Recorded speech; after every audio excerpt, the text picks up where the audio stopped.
هیچ ہے میری نظر میں آشیاں و گلستان، ہیچ ہے میری نظر میں آشیاں و گلستان، آدمی ہوں عزم تعمیر جہاں رکھتا ہوں۔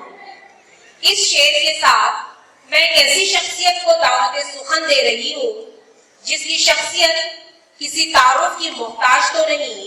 Mister Aamir Ansari sir, please come to the stage پر تشریف لائیں اور طالبات کی مزید رہنمائی فرمائیں۔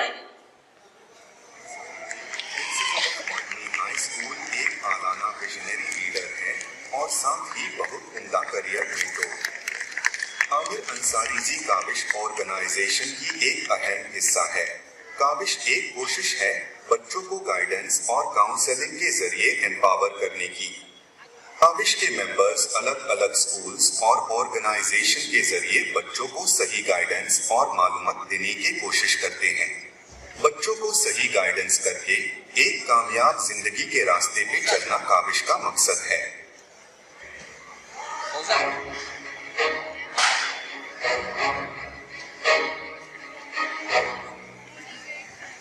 دکنی مومن جماعت استقبال کرتا ہے عامر انصاری جی کا۔ السلام علیکم۔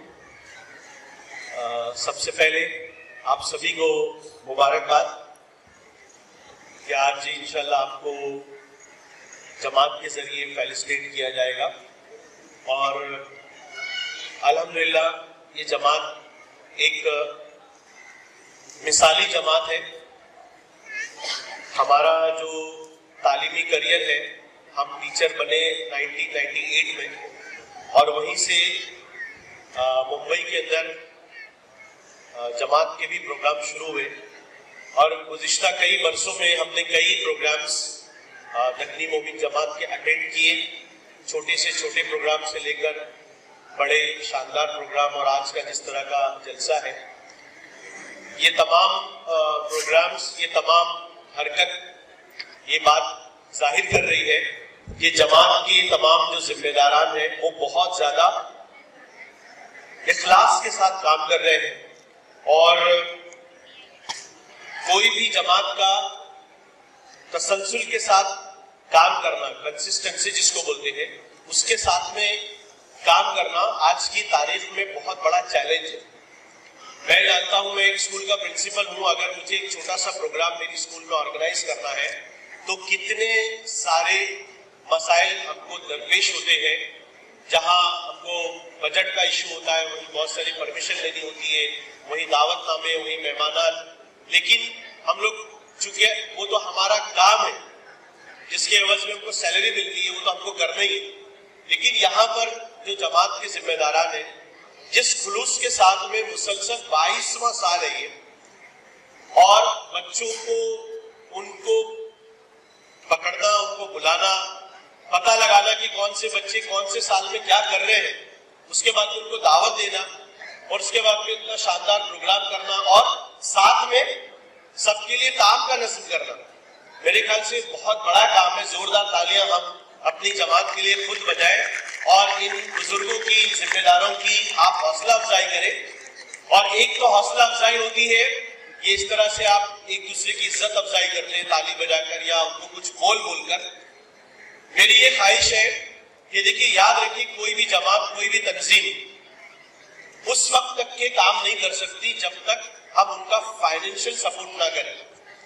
مجھے نہیں پتا کہ جماعت کا کیا سسٹم ہے اس طرح کے پروگرام آرگنائز کرنے کا، یا اس طرح کے اور بہت سارے تعلیمی پروگرام، یا ابھی میں یہ بھی دیکھ رہا تھا جس میں میڈیکل ہیلپ ہو رہی ہے، ابھی سر نے بتایا ویڈوز کو بھی وظیفے جا رہے ہیں، تو یہ سارے پیسے اس کو جمع کرنا اور ڈسٹریبیوٹ کرنا، یہ بھی ایک بہت بڑا کام ہے۔ تو جو لوگ یہاں پر ایسے لوگ بیٹھے ہیں جو شاید اب تک مالی اعتبار سے جماعت کو فائدہ نہیں پہنچا رہے تھے، میری ان سے ایک درخواست ہے کہ جو کام دیکھیے، آپ کبھی کبھی کسی کو ٹیسٹ کرتے ہیں نا کہ چلو بہت اچھا کام کر رہا ہے، وہ 1 سال کام کرتا ہے، 2 سال کام کرتا ہے، تیسرے سال معلوم پڑتا ہے کہ بھائی یہ کام اب انہوں نے بند کر دیا، اس کا مطلب وہ اپنے معیار پر پورا نہیں۔ لیکن یہ ایک ایسی جماعت ہے جو مسلسل 20-22 برسوں سے باقاعدہ رجسٹرڈ ٹرسٹ ہے، ظاہر سی بات ہے اس کا پورا آڈٹ ہوتا ہوگا, اس کا پورا ڈسٹریبیوشن کا سسٹم ہے. میری پرسنل درخواست ہے کہ آپ یہ جو جماعت کا حصہ اگر ہے, اپنے آپ کو حصہ مانتے ہیں, تو بھلے سے آپ 100 روپیہ دیں, بہت معمولی رقم ہے 100 روپیہ, لیکن آپ اس طرح کے جلسے کا مالی مدد کرنے کا بھی ذریعہ بنیں. آپ کو شاید پتا ہوگا ولی رحمانی نام کا ایک لڑکا جس نے 100 روپے جمع کر کے ایک بہت بڑا ادارہ قائم کر دیا, جس نے کروڑوں روپے 7 کروڑ روپے جمع کر لیے. تو آپ اور ہم یہ سمجھتے ہیں کہ بھائی 100 روپے سے کیا ہوگا, 1000 روپے سے کیا ہوگا. میں ہماری یہاں پہ جو بہنیں بیٹھی ہیں, مائیں بیٹھی ہیں, ان سے بھی درخواست کروں گا, آپ لوگوں کے پاس بہت پیسے ہوتے ہیں تو چھپا کر جمع کر کے آپ رکھتے, آپ کو میں ریکویسٹ کروں گا کہ کچھ حصہ اللہ کی راہ میں, جس کو للہ رقم بولتے ہیں نا, آپ کے مال میں برکت ہوگی. کیونکہ یہ جو کام جماعت کر رہی ہے یہ نسلوں کو بنانے کا کام کر رہی ہے. دیکھیں ہمارا کوئی بھی پروگرام اگر تلاوت کلام پاک سے شروع ہو رہا ہے تو اللہ تعالیٰ کا ہاتھ تو اس پورے پروگرام پر جماعت پر رہے گا. تو میری سب سے پہلی گزارش یہ ہے کہ آپ اور ہم بہت زیادہ ایک دم فرشتے صفت لوگوں کو یہاں تلاش مت کریں. ایک بھی ایک بڑا مسئلہ ہے کہ ہمارے دل میں ایک بات آتی ہے کہ بھائی ان کو پیسہ کیوں دیں, ان کی مدد کیوں کریں, ان کے ساتھ میں کیوں رہے, یہ تو ایسے, یہ تو ویسے, یہ تو ایسے. ارے اللہ کے بندو, ہم لوگ سب بندے ہیں اللہ تعالیٰ کے. یہاں مولانا بیٹھے ہیں, کوئی ایسا انسان ہے جو گناہ سے پاک ہے, جس کے اندر کوئی خرابی نہ ہو. لیکن ہمارے وہاں مسئلہ یہ ہے کہ ہم لوگ اس سفید کاغذ پر ایک کالا دھبا اور داغ تو دیکھ لیتے ہیں, لیکن وہ پورا کاغذ جو پورا سفید ہے وہ ہم کو نظر نہیں آتا.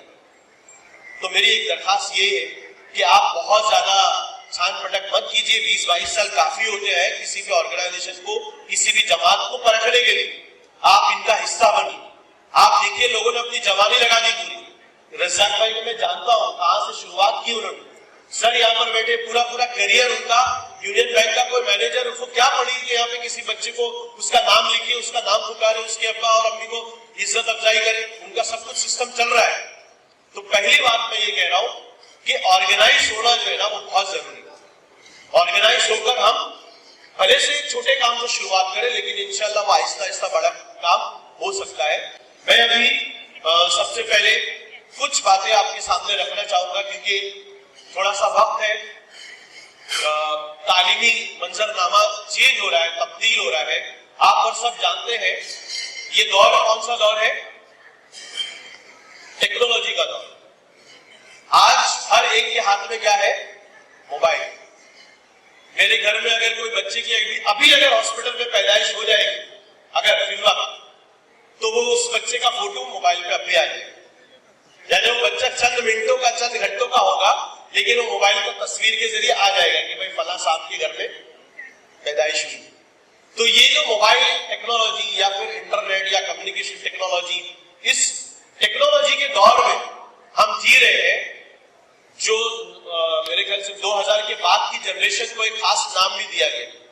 آپ اگر اخبارات پڑھتے ہوں گے تو ان کو کہا جاتا ہے کون سی جنریشن, جین زی. اس جنریشن کو کیا کہا جاتا ہے, جین زی. مطلب انہوں نے پیجر نہیں دیکھا, انہوں نے نارمل کمپیوٹر نہیں دیکھا, نارمل ٹیلی فون نہیں دیکھا, یہ ڈائریکٹلی اب اسمارٹ فون پر آئے ہے نا. ابھی ہمارے گھروں میں 3 سال کا بچہ اگر ہوگا تو اس کی امی نے اس کو موبائل دے کر رکھا ہوگا, اس کے ابو نے بھی دے کر رکھا ہوگا, تاکہ وہ تھوڑا بزی رہے اور ابو اور امی کچھ اپنا کام کر سکے. تو یہ جو جنریشن ہے جس کے ساتھ ہم تال میل کر کے ان کی پرورش کر رہے ہیں, اس کمیونیکیشن اور ٹیکنالوجی کے دور میں ان بچوں کو کی پرورش کرنا, ان کی تربیت کرنا ایک بہت بڑا چیلنج ہے. یہ سمجھ لیجیے آپ. پرانے جو پیرنٹس تھے نا, ان کے لیے اپنے بچوں کی تربیت کرنا بہت آسان تھا, کیونکہ سورس آف نالج جو تھا نا, انفارمیشن, وہ بہت کم تھا. گھر کے بزرگ تھے, مسجد کے امام صاحب تھے, اسکول کا ٹیچر تھا, اخبارات تھے, اور اس طرح کی کچھ چیزیں تھی جہاں سے بچے معلومات اکٹھا کرتے تھے.